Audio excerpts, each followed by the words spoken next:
नमस्कार दोस्तों, आपका स्वागत है आपके अपने YouTube channel study online points पर। फ्रेंड्स, आज की इस क्लास में हम लोग देखने वाले हैं बौद्ध धर्म के टॉप एमसीक्यूज़। इसमें जो है हम 70 प्रश्न कराएंगे। ये 70 प्रश्न जो है सभी एग्ज़ाम के लिए बहुत ही ज़्यादा महत्वपूर्ण हैं, तो आप लोग इन सभी क्वेश्चनों को अच्छे से तैयार कर लेना। आप चाहे जिस एग्ज़ाम की तैयारी कर रहे हों, सभी एग्ज़ाम में यह क्लास आपको बहुत ही ज़्यादा मदद करेगी। ठीक है, तो बिना टाइम वेस्ट किए आज की क्लास को हम स्टार्ट करेंगे। उससे पहले जो लोग स्टडी ऑनलाइन पॉइंट्स पर नए हैं, चैनल को अभी तक सब्सक्राइब नहीं करे हैं, सभी लोग चैनल को सब्सक्राइब कर लो, बेल आइकन को प्रेस कर लो, ताकि आने वाली वीडियो का नोटिफिकेशन सबसे पहले आप लोगों को मिल सके। आज का हमारा पहला क्वेश्चन आ रहा है स्क्रीन पर। पहला क्वेश्चन है कि गौतम बुद्ध का जन्म कब और कहाँ हुआ था। तो गौतम बुद्ध का जन्म जो है वो 1563 ईसा पूर्व में लुम्बिनी में हुआ था। ऑप्शन नंबर ए बिल्कुल सही जवाब है। डिटेल में देखते हैं। गौतम बुद्ध का जन्म जो है 563 ईसा पूर्व में नेपाल की तराई में स्थित लुम्बिनी यानी कि कपिलवस्तु में हुआ था। यदि इनके पिता का नाम पूछे तो इनके पिता का नाम जो था वो सुधोधन था। ये क्या थे? ये शाक्यगढ़ के मुखिया थे। तथा इनकी माता का नाम, तो इनकी माता का नाम महामाया था और ये जो है कोली वंश की थी। ठीक है, जन्म के जो है 7वें दिन, मात्र 7वें दिन में जो इनकी माता की क्या हो गई थी? मृत्यु हो गई थी। इसके बाद जो इनका लालन पोषण किसने किया था? तो इनका लालन पोषण जो इनकी मौसी जो थी वो प्रजापति, क्या नाम था मौसी का? प्रजापति। उन्होंने जो इनका लालन पोषण किया था। ठीक है, अगला क्वेश्चन। गौतम बुद्ध के बचपन का नाम क्या था? तो गौतम बुद्ध के बचपन का नाम सिद्धार्थ था। क्या था? सिद्धार्थ था। भगवान बुद्ध के बचपन का नाम क्या था? सिद्धार्थ था। वर्धमान महावीर स्वामी के बचपन का नाम था, जबकि राहुल गौतम बुद्ध के पुत्र का नाम था। ठीक है, वर्धमान महावीर स्वामी के बचपन का नाम था, जबकि राहुल गौतम बुद्ध के पुत्र का नाम था। ये ऑप्शन के अनुसार बता रहे हैं। ठीक है, ये जो ऑप्शन दिए हुए थे। क्वेश्चन नंबर 3 है, सिद्धार्थ द्वारा 29 वर्ष की आयु में ग्रह त्याग की घटना को बौद्ध धर्म में क्या कहा जाता है? तो इसका सही जवाब है महाविनिष्क्रमण। ठीक है, महाविनिष्क्रमण कहा जाता है। ऑप्शन नंबर सी बिल्कुल सही जवाब है।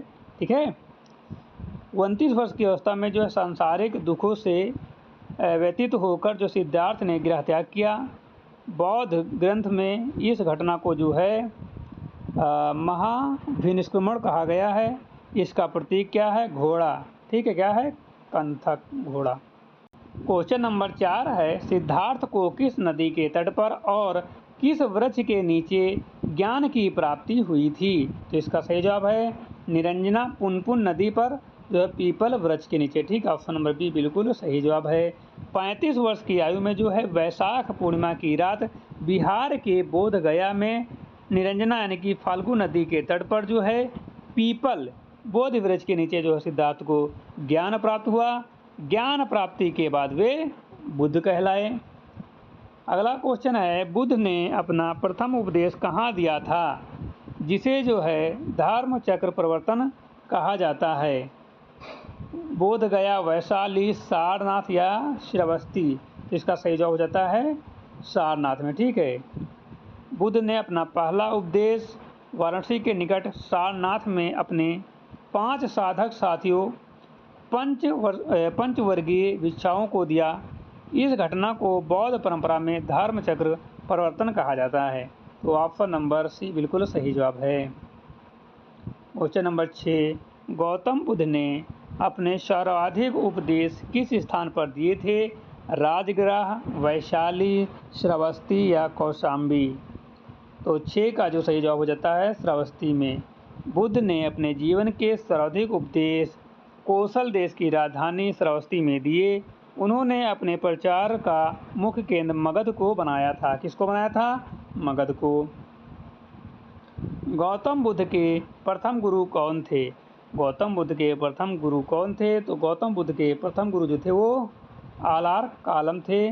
ठीक है, गृह त्याग के बाद सिद्धार्थ ने वैशाली के आलार कालम से सांख्य दर्शन की शिक्षा ग्रहण की, जो उनके प्रथम गुरु बने। इसके बाद उन्हें राजगीर के रुद्रक रामपुत्र को अपना गुरु बनाया। ठीक है, इसके बाद जो उन्होंने किसको बनाया? राजगीर के रुद्रक रामपुत्र को जो अपना गुरु बनाया। अगला क्वेश्चन है, गौतम बुद्ध का महापरिनिर्वाण यानी कि मृत्यु किस स्थान पर हुआ? कुशीनगर, पावापुरी, लुम्बिनी या चंपा में। तो इसका सही जवाब हो जाता है कुशीनगर में। 80 वर्ष की आयु में 483 ईसा पूर्व में मल्ल गणराज्य की राजधानी कुशीनगर, जो कि उत्तर प्रदेश में है, जो है चुंद नामक लुहार के हाथ से भोजन ग्रहण करने के बाद बुद्ध का जो है निधन हुआ। इसे जो है महापरिनिर्वाण कहा जाता है। क्या कहा जाता है? महापरिनिर्वाण कहा जाता है। अगला क्वेश्चन, बौद्ध धर्म के 4 आर्य सत्य में निम्नलिखित में से कौन शामिल नहीं है? दुख, दुख समुदाय, दुख निरोध, ईश्वर की सत्यता। तो इसका जो सही जवाब हो जाता है वो ईश्वर की सत्यता नहीं शामिल है। ठीक है। बुद्ध के 4 आर्य सत्य हैं। कितने हैं? 4 आर्य सत्य हैं। कौन कौन से हैं? दुख संसार में है, दुख समुदाय दुख का कारण, तृष्णा यानी कि इच्छा है, दुख निरोध दुख का निवारण जो है संभव है, दुख निरोध गामिनी प्रतिपद दुख निवारण का मार्ग जो है अष्टांगिक मार्ग है। ये 4 उनके सत्य थे। अगला क्वेश्चन, बौद्ध धर्म में दुखों के अंत के लिए किस मार्ग का प्रतिपादन किया गया है? त्रिरत्न मार्ग, अष्टांगिक मार्ग, पंच महाव्रत या मध्यम मार्ग। तो अष्ट मार्ग का यहाँ पर अपनाया गया है। ऑप्शन नंबर बी बिल्कुल सही जवाब है। बुद्ध ने दुख निरोध हेतु अष्टांगिक मार्ग संयम दृष्टि, संयम संकल्प, संयम वाग और संयक कर्मंत, सम्यक आजीवक, सम्यक व्यायाम, सम्यक स्मृति, सम्यक समाधि बताया। इसे जो है मध्यम वर्ग यानी मिडिल पद भी कहा जाता है। ये अष्टमार्ग उनके थे। ठीक है। बौद्ध धर्म के त्रिरत्न कौन कौन से हैं? तो बौद्ध धर्म के जो हैं त्रिरत्न जो हैं वो हैं बुद्ध, धम्म और संघ। ठीक है। बौद्ध धर्म के त्रिरत्न हैं बुद्ध, धम्म यानी कि धर्म, संघ, विकल्प भी जैन धर्म के त्रिरत्न है। ठीक है। विकल्प भी क्या है? जैन धर्म के त्रिरत्न। ये जैन धर्म के हैं, ये बुद्ध धर्म के हैं। ठीक है। तो ऑप्शन नंबर बी बिल्कुल ए बिल्कुल सही जवाब है, क्योंकि यहाँ पर बौद्ध धर्म का पूछा गया। किसका पूछा गया? बौद्ध धर्म का। अगला क्वेश्चन है कि कार्य कारण नियम से संबंधित बौद्ध धर्म का मुख्य सिद्धांत कौन सा है? कार्य कारण नियम से संबंधित बौद्ध धर्म का मुख्य सिद्धांत कौन सा है? इसका सही जवाब हो जाता है ऑप्शन नंबर बी, प्रतीत समुत्पाद। ठीक है। प्रतीत समुत्पाद बौद्ध धर्म का मूल आधार है, जिसका अर्थ है किसी वस्तु के होने पर किसी अन्य वस्तु की उत्पत्ति होना, यानी कारण के बिना कार्य संभव नहीं है। ठीक है। राष्ट्रवाद, अनेकतावाद जैन धर्म से संबंधित हैं। ठीक है। बौद्ध धर्म निम्नलिखित में से किस अवधारणा में विश्वास नहीं करता है? तो सही जवाब है शाश्वत आत्मा। बौद्ध धर्म जो है वो अनात्मवादी यानी कि अनात्मवाद है। यह किसी शाश्वत या अमर आत्मा के अस्तित्व को स्वीकार नहीं करता, हालांकि यह पुनर्जन्म और कर्म फल में विश्वास करता है। ठीक है। अगला क्वेश्चन है, प्रथम बौद्ध संगीत का आयोजन किसके शासनकाल में हुआ है? प्रथम बौद्ध संगीत का आयोजन किसके शासनकाल में हुआ था? इसका सही जवाब है अजातशत्रु। प्रथम बौद्ध संगीत बुद्ध की मृत्यु के तुरंत बाद 483 ईसा पूर्व में राजगृह की सप्तपर्णी गुफा में अजातशत्रु के शासनकाल में हुई थी। इसकी अध्यक्षता जो है महाकश्यप ने की थी। किसने की थी? महाकश्यप ने की थी। क्वेश्चन नंबर 15 है, किस बौद्ध संगीत में बौद्ध धर्म हीनयान और महायान नामक 2 संप्रदायों में विभाजित हो गया? तो इसका राइट आंसर हो जाता है चतुर्थ बौद्ध संगीत में। प्रथम शताब्दी ईस्वी में कश्मीर के कुंडल वन में कनिष्क के काल में आयोजित चतुर्थ बौद्ध संगीत में बौद्ध धर्म स्पष्ट रूप से 2 भागों हीनयान रूढ़वादी परंपरावादी और महायान प्रगतिशील मूर्ति पूजक में बंट गया। तृतीय बौद्ध संगीत का आयोजन किस स्थान पर हुआ था? इसका सही जवाब हो जाता पाटलिपुत्र में। अगला क्वेश्चन है, किस संगीत में अधिधम्म पिटक का संकलन किया गया? इसका राइट आंसर हो जाता है तृतीय संगीत में। ठीक है। तृतीय बौद्ध संगीत अशोक के समय में बौद्ध दर्शन से संबंधित तीसरे पिटक अधिधम्म पिटक का संकलन जो है मोगलीपुत्र तीस द्वारा किया गया था। अगला क्वेश्चन है, बौद्ध धर्म के पवित्र ग्रंथ त्रिपिटक किस भाषा में लिखे गए? तो इसका सही जवाब हो जाता है ये पाली में लिखे गए। प्रारंभिक बौद्ध साहित्य और त्रिपिटक की भाषा पाली है। बुद्ध ने जो है आम जनता से जुड़ने के लिए लोक भाषा पाली में ही अपने उपदेश दिए थे। 19 नंबर है, बौद्ध धर्म के धार्मिक उपदेश और विचारों का संग्रह किस पिटक में है? तो इसका राइट आंसर हो जाता है सुत्त पिटक में। ठीक है, सुत्त पिटक बुद्ध के उपदेश एवं संवादों का संग्रह है। अगला क्वेश्चन है, बुद्ध के पूर्व जन्मों की कथाओं का वर्णन किस साहित्य में मिलता है? तो इसका सही जवाब हो जाता है ये जातक कथाओं में। अगला क्वेश्चन है, बुद्ध चरित नामक महाकाव्य की रचना किसने की थी, जिसे बौद्ध की रामायण कहा जाता है? तो इसका सही जवाब है अश्वघोष। ठीक है, कुषाण राजा कनिष्क के राजकवि अश्वघोष ने संस्कृत भाषा में बुद्ध चरित की रचना की। इसे बौद्ध धर्म की रामायण कहा जाता है। अगला क्वेश्चन है 22 नंबर, मिलिंद पन्हो ग्रंथ किस बौद्ध भिक्षु और यूनानी राजा के बीच का संवाद है? तो राइट आंसर हो जाता है नागसेन और जो है मिनांडर यानी कि मिलिंद। अगला क्वेश्चन है, ये जो है सूची घटना को मतलब सूची 1 और सूची 2 को जो है सुमेलित करना है। हालांकि यहाँ पर हमने सुमेलित करके ही लिखा है। ठीक है, तो पहला जन्म क्या होता है? कमल यौन 60 से संबंधित है। ग्रह त्याग, घोड़ा और ज्ञान प्राप्ति, बोध वृक्ष, प्रथम उपदेश, धर्मचक्र और मृत्यु निवारण, स्तूप या पद चिन्ह। ठीक है, तो ये बिल्कुल सही है यहाँ पर। अगला क्वेश्चन, किसे एशिया का ज्योतिपुंज कहा जाता है? किसे एशिया का ज्योतिपुंज कहा जाता है? लाइट ऑफ एशिया कहा जाता है। तो ये महात्मा बुद्ध को। ठीक है, सर डार्विन अर्नोल्ड ने अपनी पुस्तक द लाइट ऑफ एशिया में भगवान बुद्ध को एशिया का ज्योतिपुंज कहकर संबोधित किया है। भारत में सबसे पहले किस मानव प्रतिमा की पूजा की गई थी? तो ये महात्मा बुद्ध की। ठीक है, भारत में सबसे पहले मानव रूप में जो है भगवान बुद्ध की प्रतिमाओं को बनाकर जो है पूजा आरंभ की गई थी। महायान संप्रदाय के अनुयायियों ने कनिष्क के काल में बुद्ध की मूर्तियों की बनानी भी शुरू की थी। ठीक है, भारत में सबसे पहले किस मानव प्रतिमा की पूजा की गई थी? भारत में सबसे पहले किस मानव प्रतिमा की पूजा की गई थी? तो इसका सही जवाब है महात्मा बुद्ध। ठीक है, भारत में सबसे पहले मानव रूप में जो है भगवान बुद्ध की प्रतिमाएं जो है बनाकर पूजा आरंभ की गई थी। ठीक है, महायान संप्रदाय के अनुयायियों ने कनिष्क के काल में बुद्ध की मूर्तियां बनानी जो है शुरू की थी। बुद्ध की प्रथम मूर्ति किस कला शैली में बनी थी? तो इसका सही जवाब हो जाता है मथुरा कला में।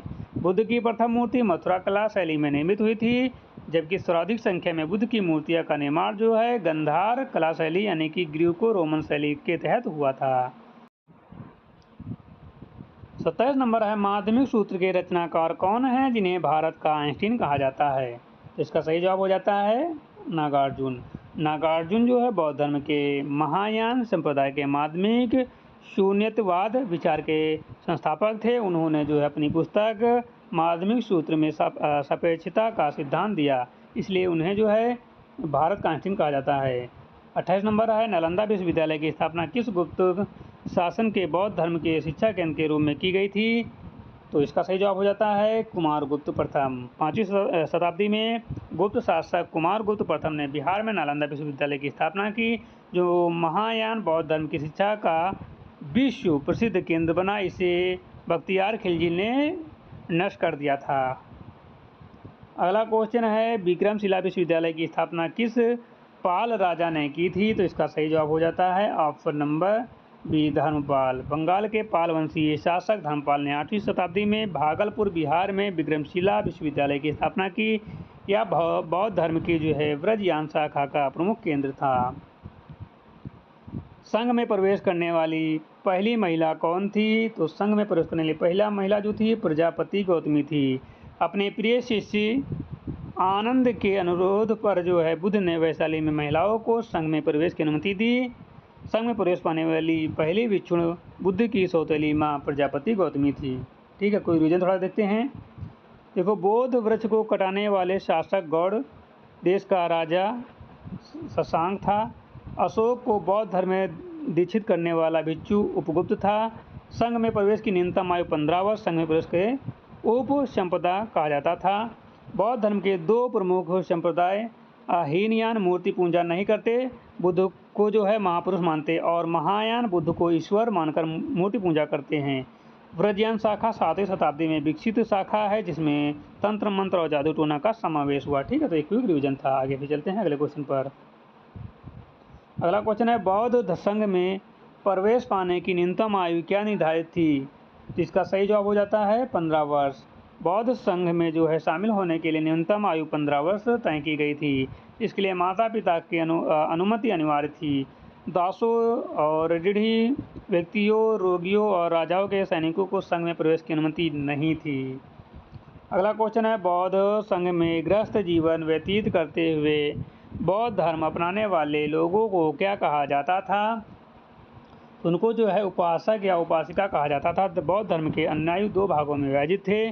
भिक्षु भिक्षुणी जो संन्यास लेकर जो धर्म का प्रचार करते थे, उपासक उपासिका जो गृहस्थ जीवन में रहकर बौद्ध धर्म का पालन करते थे। अगला क्वेश्चन है, बौद्ध संघ में प्रवेश लेने की संस्कार प्रक्रिया को क्या कहा जाता है था? तो इसका सही जवाब हो जाता है उपसंपदा कहा जाता था। संघ में प्रवेश की प्रक्रिया को प्रव्रज्य कहा जाता था। इसके बाद व्यक्ति श्रमण बनता था। 20 वर्ष की आयु पूरी करने पर जो संघ की पूर्ण सदस्यता मिलती थी, जिसे उपसंपदा कहा जाता था।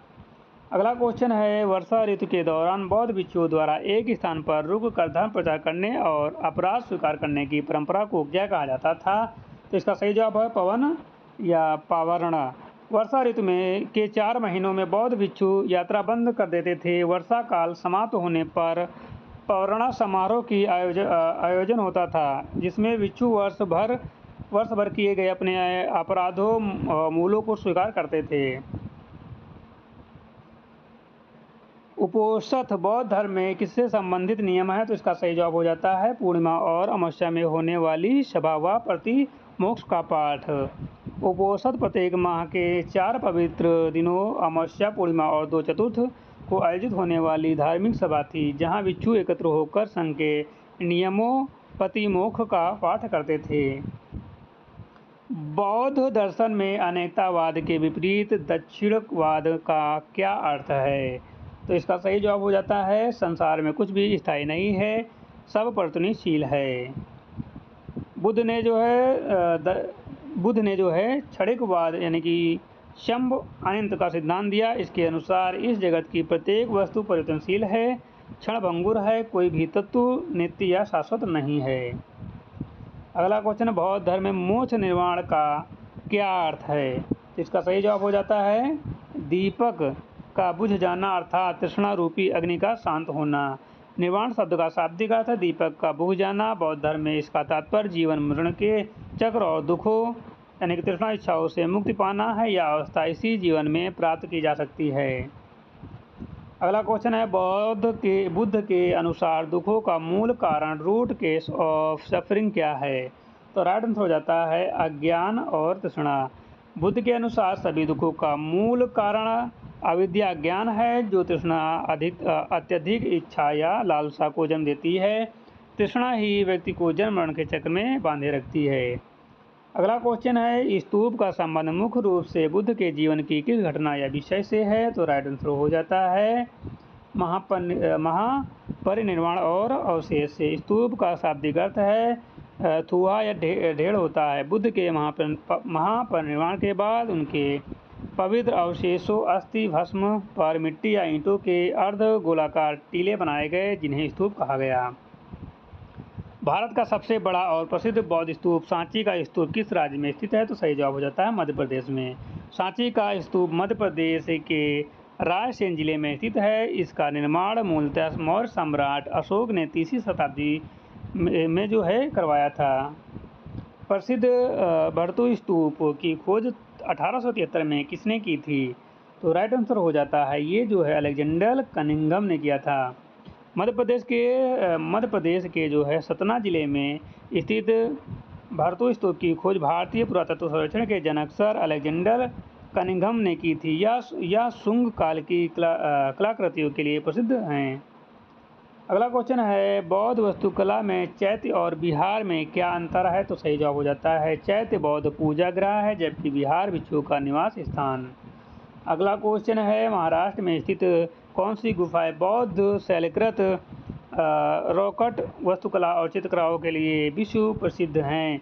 तो सही जवाब हो जाता है अजंता एलोरा की गुफाएं। महाराष्ट्र के औरंगाबाद छत्रपति संभाजी नगर में स्थित अजंता की गुफाएं मुख्यतः बौद्ध धर्म समर्पित और एलोरा की गुफाएं बौद्ध कला एवं भित्ति चित्रों के उत्कृष्ट उदाहरण हैं।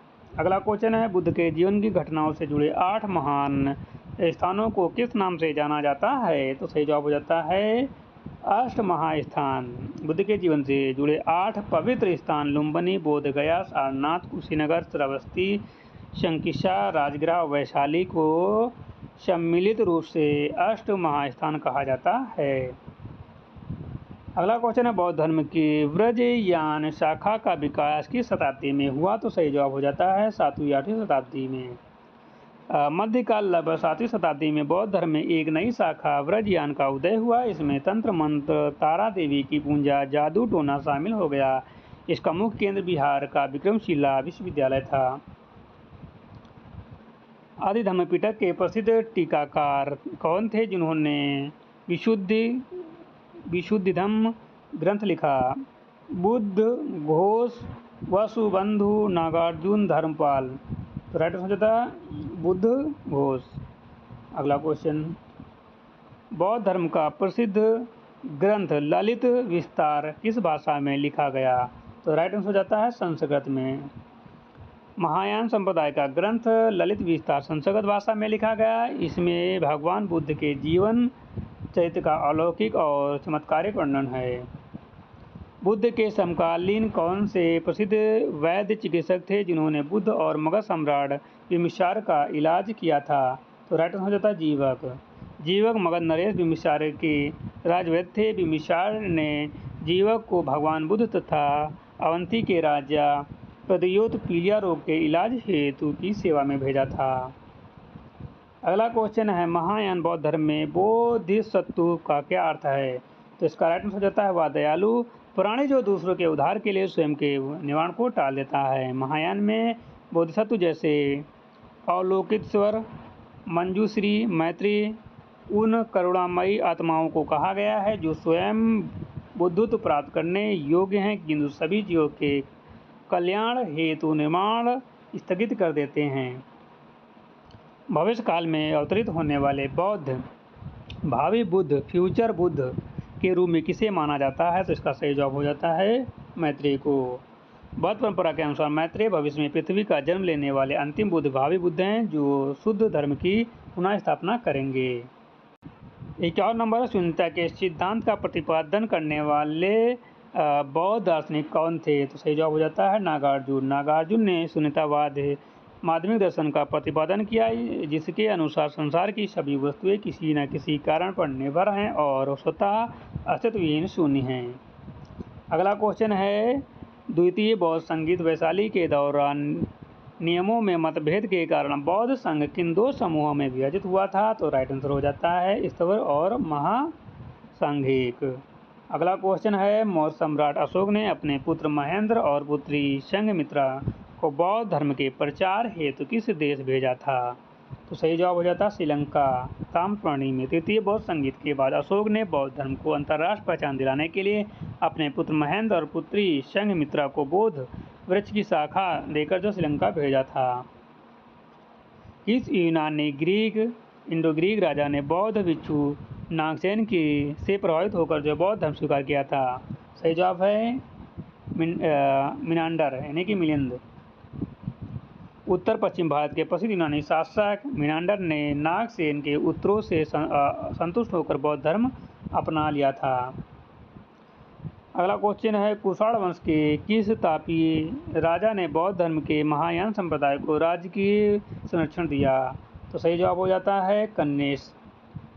कुषाण शासक कनिष्क बौद्ध धर्म का महान संरक्षक था। उसने चतुर्थ बौद्ध संगीत बुराई और मध्य एशिया व चीन में बौद्ध धर्म के प्रचार प्रसार में महत्वपूर्ण योगदान दिया। वर्धन वंश के किस शासक ने कन्नौज में एक विशाल बौद्ध धर्म सभा तथा प्रयाग में महामोक्ष परिषद का आयोजन किया था? सही जवाब हो जाता है हर्षवर्धन ने। सम्राट हर्षवर्धन ने 7वीं शताब्दी में बौद्ध धर्म के महायान रूप का अनुयायी था। उसने चीनी यात्री ह्वेन-त्सांग के सम्मान में कन्नौज में एक विशाल धर्म सभा आयोजित की थी। बिहार का पाल वंश किस धर्म का अंतिम महान संरक्षक राजवंश था? तो राइट आंसर हो जाता है बौद्ध धर्म। बंगाल और बिहार का पाल वंश राजवंश गोपाल, धर्मपाल, देवपाल आदि भारत में बौद्ध धर्म विशेष रूप से व्रजयान को जो है वो संरक्षण देने वाला अंतिम राजवंश था। प्रसिद्ध चीनी यात्री फहियान किस गुप्त शासक काल में भारत आया था? इसका सही जवाब हो जाता है चंद्रगुप्त द्वितीय। चीनी बौद्ध यात्री फहियान 399 से 414 ईसा पूर्व चंद्रगुप्त द्वितीय के शासनकाल में बौद्ध पांडुलिपियों और पवित्र स्थलों के दर्शन हेतु भारत आया था। चीनी यात्री ह्वेन-त्सांग, जिसे यात्रियों का राजकुमार कहा जाता है, किस विश्वविद्यालय में अध्ययन करने भारत आया था? इसका सही जवाब हो जाता है नालंदा। ह्वेन-त्सांग हर्षवर्धन के काल 629 से 645 ईसा पूर्व में ईस्वी में आया था और उसने प्रसिद्ध नालंदा विश्वविद्यालय में रहकर बौद्ध दर्शन का अध्ययन किया। उस समय नालंदा के कुलपति शीलभद्र थे। ठीक है, कौन थे? शीलभद्र थे। तिब्बत में बौद्ध धर्म लामावाद का प्रचार करने वाले भारतीय बौद्ध भिक्षु कौन थे? तो सही जवाब हो जाता है पद्मसंभव गुरु रिम्पोछे। ठीक है, 8वीं शताब्दी में भारतीय बौद्ध विद्वान पद्मसंभव संत रक्षति भी तिब्बत गए और वहाँ व्रजयान बौद्ध धर्म की नींव रखी। तिब्बत में उन्हें गुरु रिम्पोछे के रूप में पूजा जाता है। अगला क्वेश्चन, बौद्ध ग्रंथ में मगध के किस शासक को शोणिक कहा गया जो बुद्ध के समकालीन थे? तो इसका सही जवाब हो जाता है बिंबिसार। हर्यक वंश के संस्थापक बिंबिसार बुद्ध के समकालीन और मित्र थे। बौद्ध साहित्य में उन्हें श्रमिक कहा गया। उन्होंने बुद्ध को जो है वेणुवन नामक विहार दान में दिया था। अगला क्वेश्चन है, बुद्ध के जीवन काल में ही कौन संघ का प्रमुख हेड बनना चाहता था? सही जवाब है देवदत्त। देवदत्त गौतम बुद्ध का चचेरा भाई था। उसने कई बार बुद्ध की हत्या करने का प्रयास किया और बुद्ध के जीवित रहते हुए ही संघ पर जो है अपना नियंत्रण स्थापित करना चाहता था। बुद्ध ने जीवन के अंतिम पड़ाव में पावापुरी में किसके यहाँ भोजन किया था जिससे वे अवस्थ हो गए थे? आम्रपाली, चंद लुहार, अनाथ पिंडक या जीवक? तो सही जवाब हो जाता है चंद लुहार के यहाँ। पावापुरी में चुंद नामक सुनार लुहार के यहाँ जो बुद्ध ने शुकर मद्दव एक प्रकार का खाद्य पदार्थ का वह ग्रहण किया। इसके बाद उन्हें अतिसार यानी कि रक्त तिसार हो गया और कुशीनगर पहुंचकर उनका परिनिर्वाण हुआ। बौद्ध साहित्य में पंचखंड या 5 स्कंद का संबंध किससे है? इसका सही जवाब हो जाता है मनुष्य के व्यक्तित्व के निर्माणकाली तत्व। बौद्ध दर्शन अनुसार व्यक्ति का अस्तित्व 5 स्कंद रूपी भौतिक शरीर, वेदना, संवेदनाएं, संज्ञा, प्रत्यक्षीकरण, संस्कार, मानसिक वृत्तियाँ और विज्ञान चेतना से मिलकर बना है। अगला क्वेश्चन है, किस बौद्ध ग्रंथ का बौद्ध धर्म की भागवत गीता कहा जाता है? किस बौद्ध ग्रंथ को बौद्ध धर्म की भागवत गीता कहा जाता है? तो धम्मपद को सुत्त पिटक के खुद्दक निकाय में शामिल धम्मपद में बुद्ध की नैतिक शिक्षाओं का पद्यात्मक संग्रह है। इसे बौद्ध साहित्य की भागवत गीता कहा जाता है। अगला क्वेश्चन है, अनाथ पिंडक कौन था जिसने बुद्ध के लिए चेतनवाहन विहार खरीदा था? सही जवाब है श्रावस्ती का एक अमीर व्यापारी। श्रावस्ती का। बौद्ध धर्म में वर्णित 10 शील में से आम गृहस्थों के लिए कितने शील अनिवार्य थे? तो सही जवाब हो जाता है 5 शील, पंचशील। अगला क्वेश्चन है, बोध गया में स्थित वर्तमान बोध वृक्ष अपनी पीढ़ी की कौन सी पीढ़ी का वृक्ष है? तो सही जवाब हो जाता है ये जो है चतुर्थ पंचम पीढ़ी का है। अगला क्वेश्चन है, बौद्ध धर्म के पतन का प्रमुख कारण निम्न से कौन सा था? तो सही जवाब हो जाता है उपयुक्त सभी थे। ठीक है, यानी कि बौद्ध में व्यर्थ, भ्रष्टाचार और कर्मकांड, संसर्गत भाषा का प्रयोग एवं व्रजन का उदय और राजाओं का संरक्षण समाप्त होना व तुर्क आक्रमणकारी बख्तियार खिलजी का हमला। ठीक है, सभी हैं तो उपयुक्त सभी, ऑप्शन डी बिल्कुल सही जवाब है। ठीक है, अगला क्वेश्चन है, विश्व प्रसिद्ध बौद्ध मंदिर कॉम्प्लेक्स जिसे बोरोबुदुर स्तूप कहा जाता है किस देश में स्थित है? आप लोग इसका जवाब कमेंट करके बताना, ठीक है। और आज की क्लास आपको कैसी लगी कमेंट करके जरूर बताना। मिलते हैं नई क्लास के साथ, तब तक के लिए जय हिंद।